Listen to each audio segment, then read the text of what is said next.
Ladies and gentlemen, we'll be having a panel discussion, the CXO perspectives, disruption to innovation, and that's what we had to start off.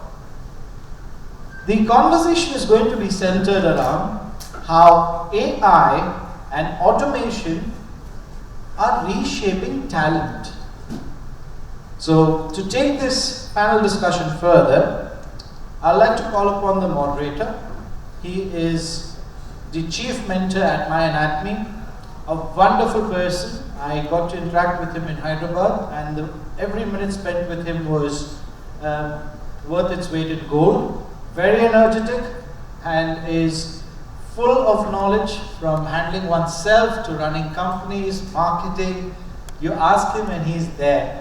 So, and he's also been awarded quite a number of awards, and the biggest one was in 2017 coming in from the Times of India group. Ladies and gentlemen, please welcome Mr. Ganesh Shenoy on stage, the chief mentor at MyAnatomy. Welcome, sir. I'll let you take the dais. Pleasure to have you here. I'll let you do this. So this. So you can be here. Okay. DJ's got extra money for the fanfare, huh? Okay. The Vice President, CEED, Chitkara University, Mr. Piyush, Garg. And a round of applause should keep going as I will be calling on our next panelist, the ex-managing director and country head at SVB India and GCC leader, Mr. Premil, Dennison. Welcome, sir. Welcome, a pleasure and honor to have you. Let's quickly get the managing director and CEO at Expleo Group, Mr. Balaji Viswanathan. He's already joined us. The Chief Community Officer and founding member, Divya Ravindranathan at Wequity for Women. Thank you. Give her a round of applause. Director Chief Architect at Kyndryl is Mr. Pradeep. Can I have a round of applause for him?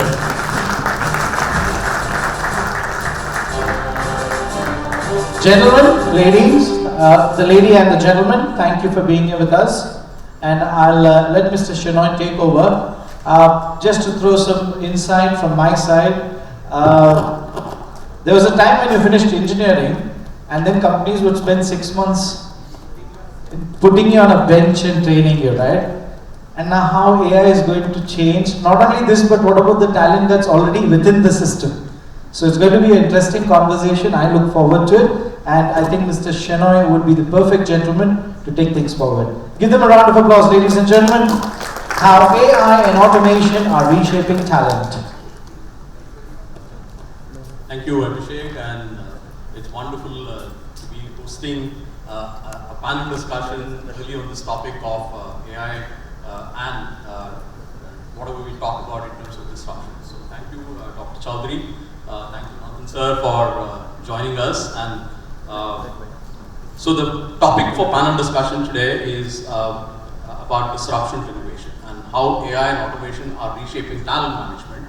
And it's driving innovation and creating new opportunities for employers as well as employees who stay ahead of the curve and gain competitive advantage. So I want to commence the panel discussion with a strong quote. Change is inevitable. The disruption it comes often brings inconvenience and opportunity. So I would urge the panel to focus on the opportunity that it brings in terms of whatever disruption and change that we are going through today. And I would start with Premil. My first question to you is, what is the impact of disruption and the challenges of transformational change from traditional to AI and automation? So there are a lot of organizations which have made a transition already. So I would urge you to talk about what is the impact and the kind of challenges. Thanks, Ganesh. Thank you all for having us. It's a very interesting conversation to start with. We saw the dais, Dr. Chaudhary talk about the impact of disruption to all of us. If you think about it, let's maybe distill this down into 3 parts, right? Business, processes, and people. Okay, if you think about business, right now, every C-suite agenda has AI included in it. We cannot get away from it. Even universities or even in organizations, startups, everywhere AI is taking center stage. So that's number one. While the solutions for AI are coming up and they are coming up at a very fast pace, the leaders need to know how and where to invest, the amount of money you need to invest, the resources you need to redirect to stay ahead of the game. So I think that's one very critical aspect of how the disruption is taking from moving a traditional business model to an AI supported system. Then on the back end, you have your customer experience, which is basically how your customers will behave and how your customers set will understand why you are introducing AI in the first place, whether they're going to be comfortable with that. That's another part of it. Now, let's move on to the process side. So, traditional models have a very strong bedrock of foundational processes, a very huge tech stack, either legacy or modernized. Then you also have your governance and risk and compliance process sitting on top of them. All of that have to be rebuilt now if you introduce AI, because you cannot just layer something on top of AI and then call it, saying, hey, now I'm an AI enabled my organization. So now you have that as a very key consideration, which again means it goes back to the business saying that can I invest in this as a whole, and how much of this disruption can an organization take. The last and the most important piece is people. Like we talked about, there is job displacement, there is things about upskilling, but think about the opportunity of this. One amazing thing about the India talent base is its ability to quickly redirect our focus to get to the next generation of skill sets. So those 3 I think are like key areas where I think the disruption from very traditional models to AI, and now we see like organizations like academia moving towards AI generated content, post content, which I think is a huge opportunity for us. And combining all these 3, I think the disruption, the innovation, I think we can lead on from here. Yeah. So my question, the next question is to Mr. Balaji. At Expleo, you work with a lot of Fortune companies, right? And specifically in the BFSI sector. And if you have to quantify the AI adoption, if you have to rate the AI adoption globally and locally on a scale of 5, what would be your quantification? See, it's very difficult to quantify because it will depend on what the benefits that was actually driven to each one of the organizations. But if I were to look at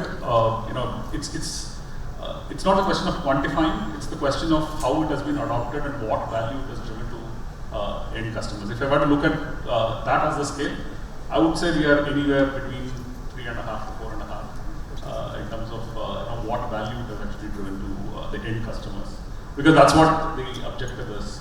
And like what Premil said and what we heard today, like the 13-year-old and the 40-year-old, if I were to look at it, it's the question of understanding your customers.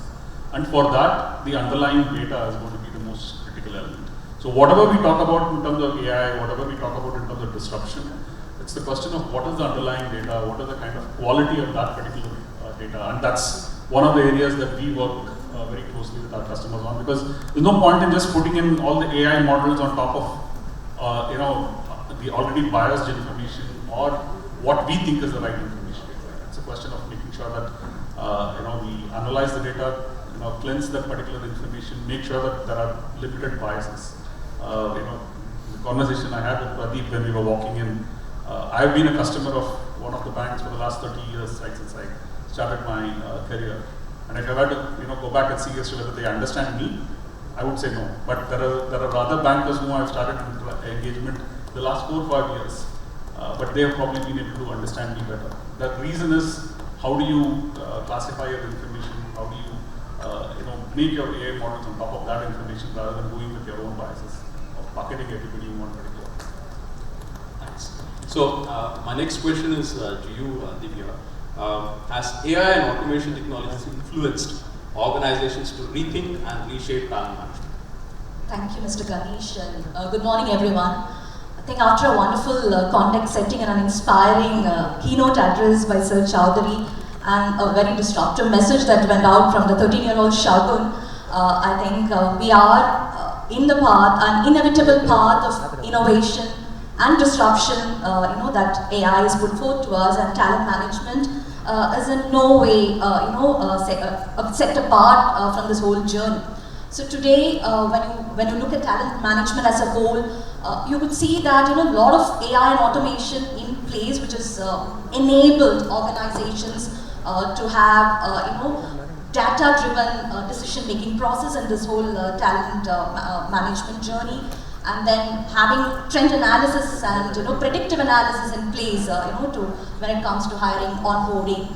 And of course, not to forget about the seamless onboarding process that we have today with a lot of automation, and the pandemic era saw a lot of collaborative tools in place too, which enable a lot of these virtual onboarding, virtual hand-holding towards not only getting the employees on board, but also paving a path for a continuous engagement.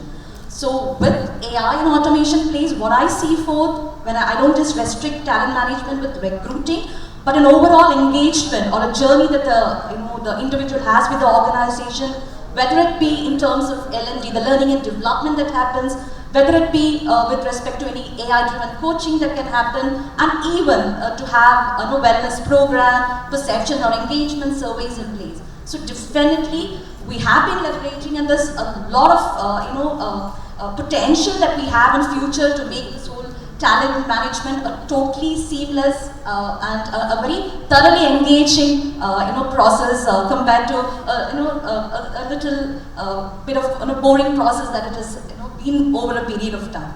Thank you. So, Premil, I would like to ask you this question because you've been a strategist and you also work in building a lot of global capability centers and advise them as a consultant. So tell me in terms of what are some of the insights on the strategies and initiatives that corporates or organizations that are implementing to address employee concerns on job displacement because of AI and automation? I think change management has taken a whole new facet. It is traditional change management methods don't longer work. That's I think one key thing. Organizations are trying to address the key aspect of the longevity of this disruption.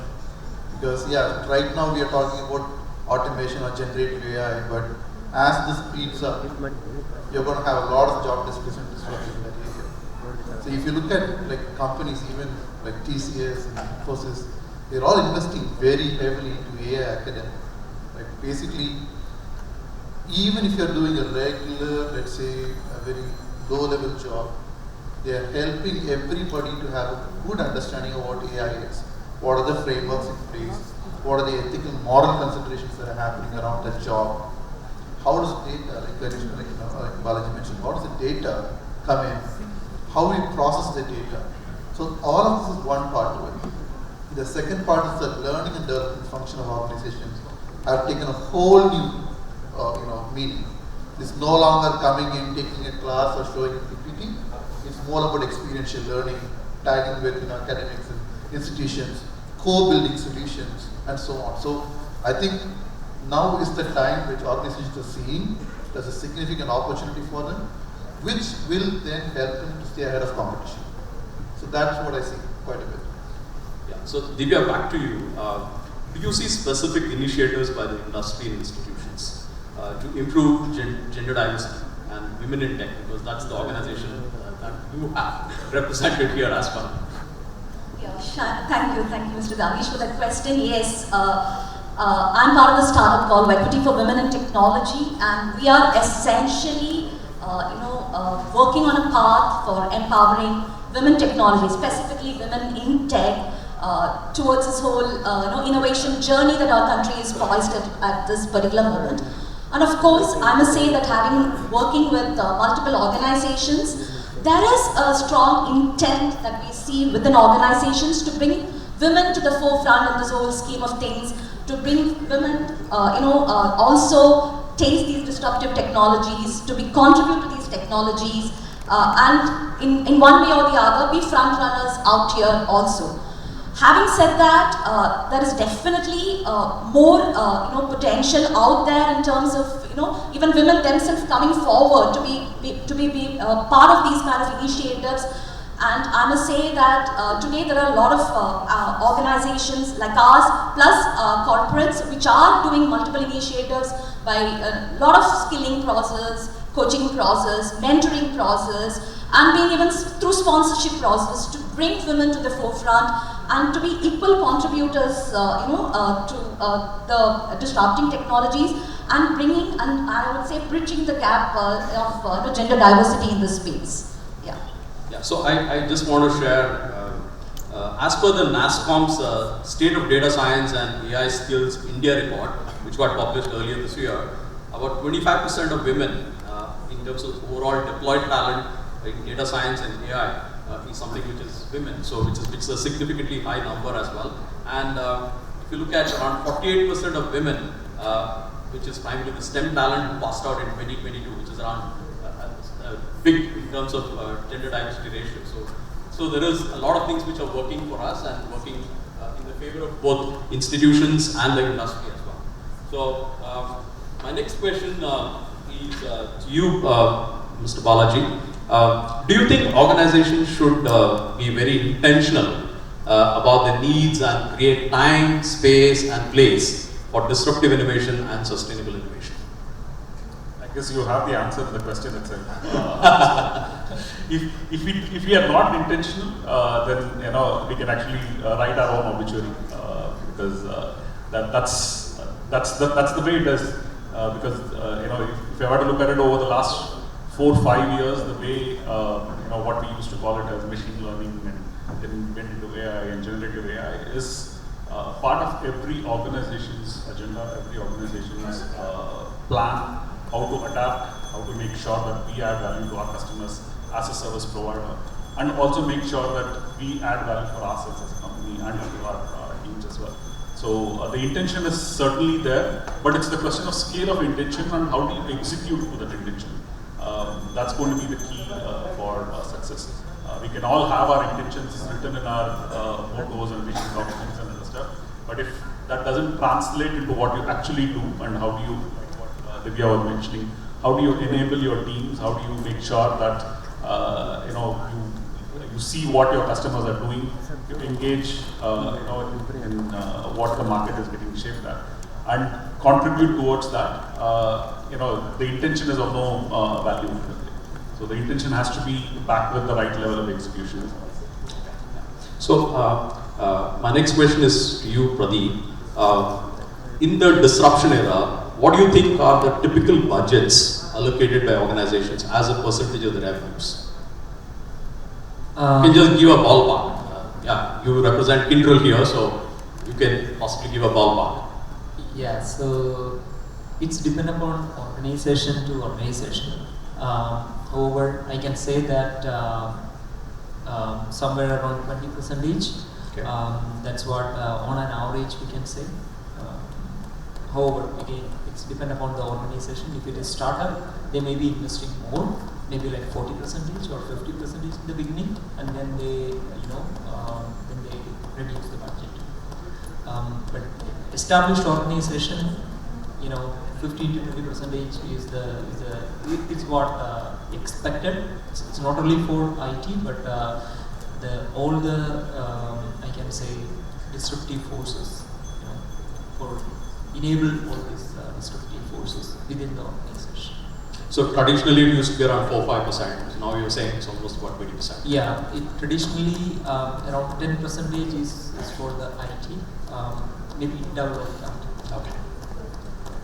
So my next question is to Mr. Balaji.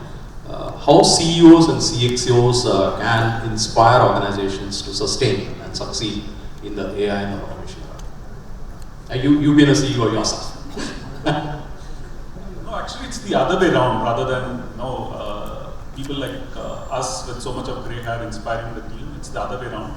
At least for me, even today what we heard from Shagun and the kind of talent that we actually see coming into our organization, because In our organization, currently the average age of the employees is around 26. It's only people like me who was skewing it, towards 26 rather than the other way around. And if I were to look at it, the inspiration is actually coming from them. And as a practice, for people like me and to the other leadership team within our company, we primarily have more an open door policy rather than sitting inside our cabins, because we have taken off some of the glass doors and try and be there as part of the setup. And that's something which I got as an inspiration from the company which I used to work with earlier, where somebody who probably owns billions was actually sitting in the next cubicle next to us, because the learning actually happens through that, and the inspiration actually comes from there. It's not that I inspire the team or my leadership team inspires them, but it's the other way around. And the kind of ideas, the kind of knowledge, and the passion, people have got to problem solving, trying and making a difference, whether it is on solving customers' problems or to automate our own internal processes, cutting down the red tapeism like what Mr. Chaudhary was talking about. Whether we like it or not, as a legacy, when you are actually a 3-decade-old company, you have built your own processes, which is actually impairing some of your ambitions and growth. And questioning that, those are the inspirations that we get from our teams, and that is what is actually driving us rather than the other way around. So, my next question is to Mr. Pradeep. Do you have the right infrastructure, or do we rather have the right infrastructure from technology landscape to data privacy to data security to leverage the benefits of AI and automation? Yeah, certainly the answer is yes or no, actually. So let me address this question one by one. So, do we have right infrastructure? Yes, we have right infrastructure to start with. We have a lot of Tier 3 and Tier 4 data centers across the country. And there are a lot of real estate players and industries like Reliance and Adani and Giranandani and Brigade, all are coming up with large data centers. Similarly, all the hyperscalers, all the 5 hyperscalers are in India. They got multiple data centers, and we have high-speed connectivity, and we have 5G network. So yes, we have the infrastructure to start. However, is that enough? It's not enough. So I think when there are more and more data centers, and people are logging in, then we require higher connectivity, higher storage capacity, higher compute capacity, but down the line it may happen. When it comes to the skill, that's the second point. So we have the skill available. We are the skill hub of the world. However, down the line, like next 10 years, we require more and more people in this domain. And as per a recent Gartner report, I can see that the half-life of the skill, half-life of the technology is 18 months. So we need to reiterate, we need to relearn, unlearn and relearn, then only we will be able to achieve that. And the last point you were asking is privacy and security, right? So privacy and security is a big concern at this moment, not only in India, everywhere. So there is a law passed by government this year,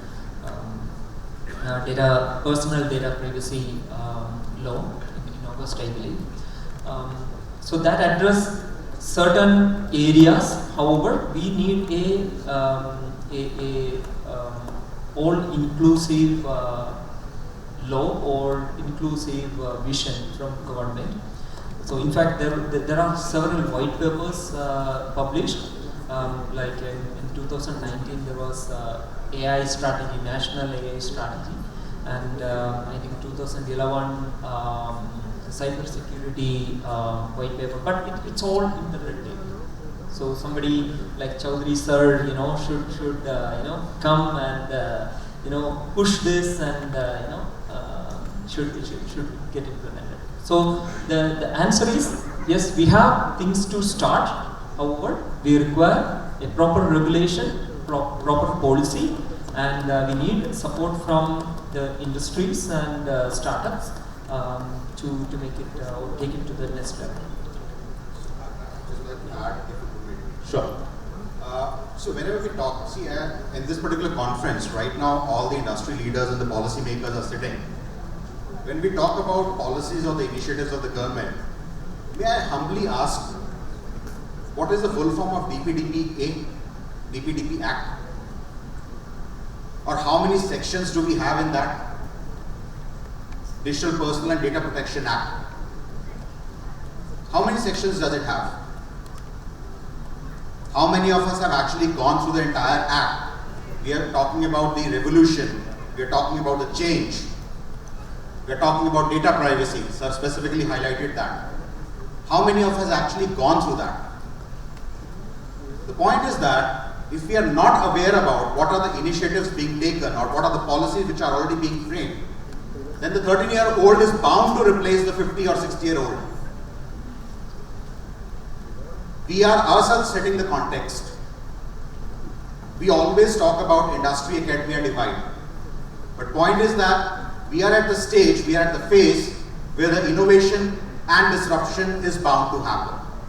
Pradeep sir, I'd just like to add, आपने specifically कहा, so point is that are we industry ready? Are we AI ready? Are we automation ready? We are. The only thing is that are we all ready for that? Infrastructure is ready. We have the best of the cloud support available. We have the best of connectivity, which is always going to get better and better. Sir, with due respect, we have to move faster than the reports from our consulting companies because that change is happening. The next report, which is going to come in 24, a lot of disruption, a lot of changes would automatically happen, which will not be the part of that. They are preliminary recommendation reports. So are we faster than that? So that is, when we talk about academia is not now just limited to academia. Now that is becoming a next innovation for the industry. And if they are not adopting, the industry is bound to be replaced. We have classic examples of that. So you pretty much answered the next question which I was supposed to ask you. Yeah. So my next question is to Pradeep. How ready are we as a country to create legal, moral, ethical compass in making AI and automation more inclusive? Yeah. So part of the answer is already there. I think it's already explained. So there are countries like last week there was a news from US that they are bringing a AI development regulation. Similarly, as we speak today, there is a conference happening in UK that discussing about the AI regulation. So similarly, in India, we need to bring something. So right now it is not in place. However, we need to move fast, in the lightning speed, because when we take a step, the technology move ahead, like 10 steps. So we need to move fast. We need to reiterate fast, and we need to do it right. So you were saying agility is the norm. That's right. That's right. So if I tell in Indian context, so our population is 140, crore, right?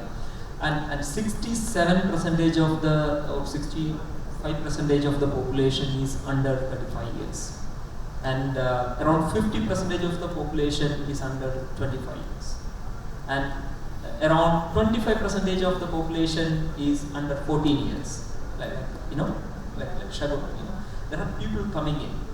So we need to educate them.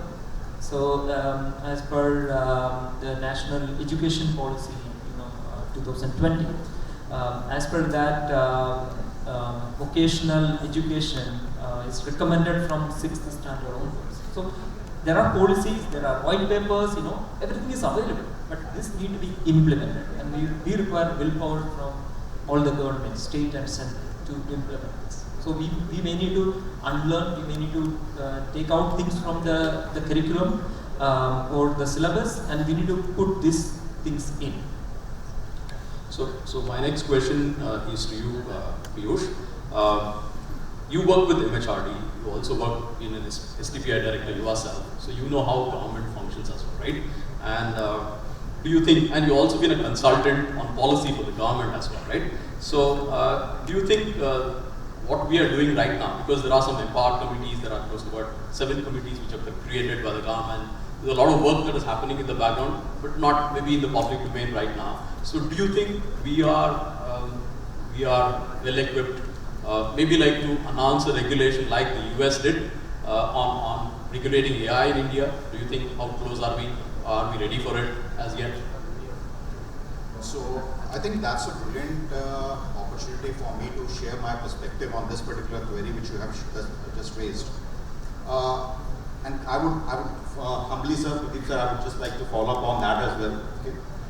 When we talk about these initiatives, both by the government sector and the private sector, we are completely ready. I can vouch for that. We have the infrastructure in terms of hardware and software. That is already there. And we are actually now moving towards the global connectivity. So the infrastructure, when we talk about AI, just for the benefit of the audience, we need very high graphic intensive hardware, high GPU usage, which is already in existence in the global scenarios. When we talk about India is already in 5G and moving towards the 6G. Mr. Shenoy recently actually inaugurated with Nokia the 6G lab, okay? And we are keenly progressing forward to implementing the 6G as well. So why not take the advantage of this 24-hour divide when the world on the other part is using this, the cluster network, and when the sun shines on this part of the world, we can use that. Till the time we are actually setting up our own clusters. Moving to the second part. When we talk about the readiness, readiness is not just in terms of the policies. Are we all ready to adopt AI and automation? The change within the organization, the change within the leadership thought, the change within the talent management. Now the talent management word, till a couple of years back, was restricted only till when the employee has entered the organization. Now the talent management happens within the academic frameworks. So entrepreneurs are now learning how to manage the teams at the young age of 19, 20, 21, so that when they get their first check of $1 million, they all stay together. The next important initiative is that how do we bridge the gap? Bridge the gap between I see 4 different initiatives: academia, industry, research, and innovation. All of these 4 things have to work in tandem and work collectively. That is very important. So are we able to bridge the gaps between all these 4 pillars? Upskilling is the answer. So companies like MyAnatomy or companies, other various skill providing companies have to provide those bridging skills at different phases so that we can work together and we can meet the pace. Last but most important, the policies which you specifically mentioned, sir. Our government is very progressive and they are also being challenged and moved by the disruption which this AI and automation is bringing. They have understood, they cannot ignore it, and that is why when we talk about different verticals of government, they are already adopting AI. The most difficult was the law. I am myself a lawyer with the Supreme Court. I have seen that the Supreme Courts and the High Courts have started adopting AI. So we are all set. The world is going to see India rising in AI and automation. Thank you. So that brings me to the last question to all my panelists. what should be the incisive and inclusive agenda for government, industry, institutions, startups, and the skilling companies to keep pace with the race against AI and automation? So, I will start with you, Piyush, please. So I would just like to summarize what I said. The key is the disruption, and all the stakeholders have to work in tandem. They should not be working in silos. So that is the key. So disruption and collaborative approach. Thanks, Piyush. Well said. I think two things from my side. One is, while governments can set policies and regulatory frameworks and all of that, in our business, each of our businesses, we have to be very thoughtful about how we use AI and where the use case is. That's number one. And secondly, if you have seen the NASSCOM's guidelines for AI, I really like the last part of it, which is support the growth of humanity as a whole. Right? Because if you're trying to use AI against humanity, so the word against is not possibly a right one. I think we should use it for the support of growth of humanity as a whole. I think that's a consideration, whether it is industry, academia, research, innovation, whatever that may be. I think we have to consider that perspective and then be very thoughtful and cautious when we use it, because it's new to all of us. That would be my agenda that I would request everyone to take.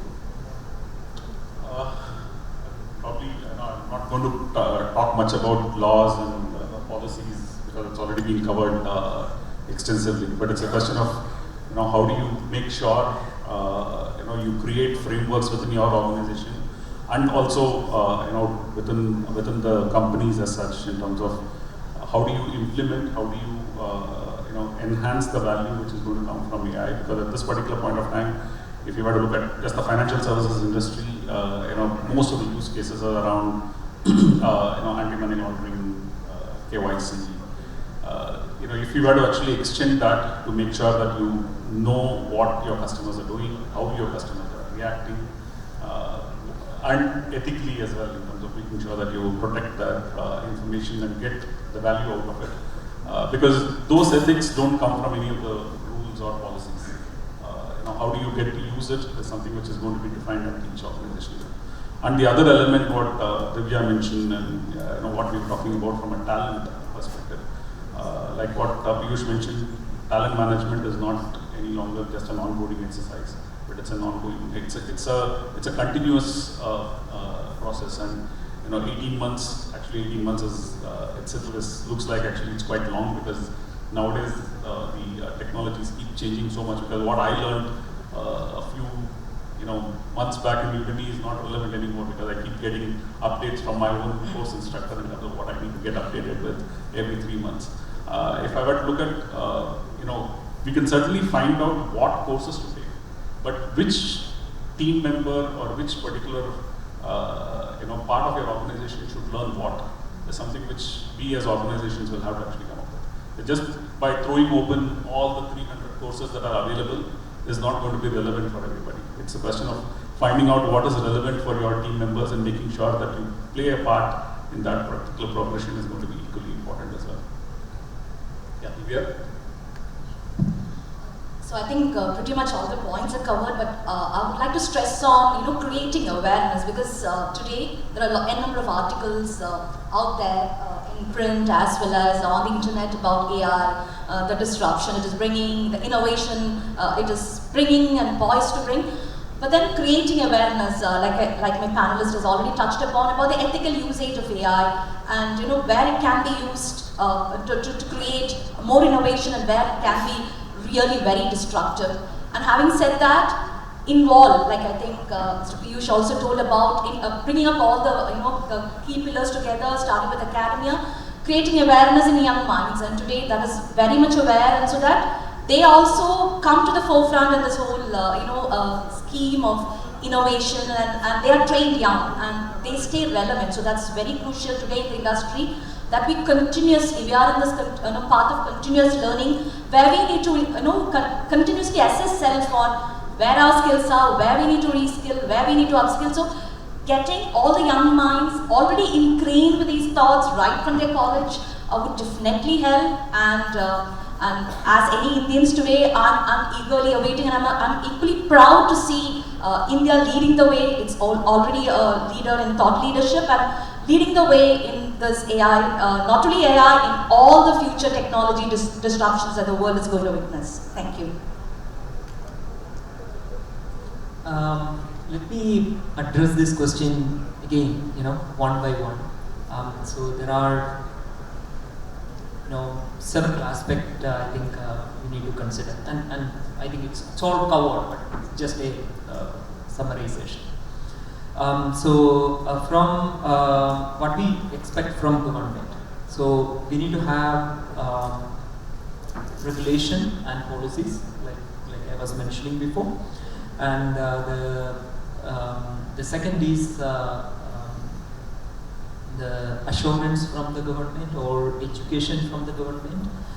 So they need to collaborate with the private players so that the awareness can be there, because it's gonna affect around 67% of the population who are between age 65 to 15, I can say. So a huge, large population need to be educated on AI. So that's a second expectation from government. From institutions and startups, I encourage them to do responsible innovation. So that's because, as per the NASCOM report, there will be a disruption amounting approximately $500 billion in next 2 to 3 years. So these players need to do responsible innovation so that it's taken care well by the citizens. And the last one is the education sector or the skill perspective. So I would say government should or the players, the educational institutions, they should bring newer courses and they should encourage continuous learning so that inclusive learning, I can say. Inclusive learning, so that all can, at whatever age, can learn things. Thank you. So thanks to our thought leaders in the panel for sharing their perspectives, insights, and experiences, making this discussion a thought-provoking one for all of us. And India is already number one in AI skill penetration, number one in AI talent concentration, number two in AI talent deployment, and number 5 in scientific and publications and patents, and number 2 in terms of STEM talent market as well globally. And for us to grow and sustain and become AI capital of the world, it is pertinent that government, industry, institutions, startups, and skilling ecosystem have to collaborate and strive for success as well. So with that, we conclude the panel discussion. To stay informed about the startup ecosystem, subscribe to My Startup TV.